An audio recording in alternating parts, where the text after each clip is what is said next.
જૂનાગઢમાં ભારે વરસાદથી સોનરખ નદી ગાંડી તૂર, પોલીસ તથા તંત્ર ખડે પગે। જૂનાગઢ જિલ્લામાં છેલ્લા 24 કલાકથી ભારે વરસાદ વરસતા જીવન વ્યવસ્થા ખરાબ થઈ ગઈ છે। ખાસ કરીને સોનરખ નદીમાં પાણીના પ્રવાહથી નદી પાટા પરથી બહાર વહેવાની સ્થિતિ સર્જાઈ છે। નદીના કિનારાના અનેક વિસ્તારોમાં પાણી ભરાવા ઉપરાંત નીચાણવાળા વિસ્તારોમાં નદીની ગાંડી તૂરથી લોચે જેવી પરિસ્થિતિ સર્જાઈ છે। જિલ્લાના દામોદર કુંડમાં પણ પૂર પરિસ્થિતિ સર્જાઈ છે, જેનાથી આસપાસના લોકો માટે ચિંતાનો માહોલ વ્યક્ત થયો છે।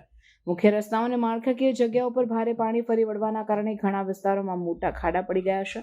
લોકોની સલામતી માટે તંત્રએ તાત્કાલિક પગલાં લીધા છે અને ખતરનાક વિસ્તારોમાં બેરિકેડ્સ લગાવી સ્થાનિય જનતાને અચેતન સ્થળો પાસેથી દૂર રહેવાની સૂચના આપવામાં આવી છે।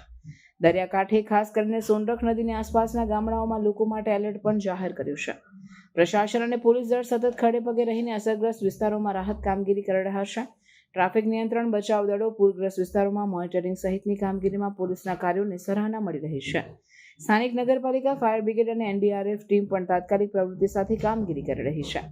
પૂર પરિસ્થિતિને ધ્યાને લેતા પ્રશાસને લોકોને ઘરોમાં જ રહેવા અને પૂર જૂની નદી તરફ નહીં જવાનો અવાજ આપી મોસમ વિભાગની સૂચનાઓ પર નજર રાખવા જણાવ્યું છે।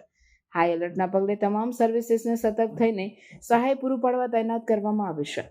આગામી દિવસોમાં વરસાદ વધુ રહે તેવી સંભાવના હોવાથી લોકોમાં સાવચેતીની લાગણીઓ જોવા મળે છે।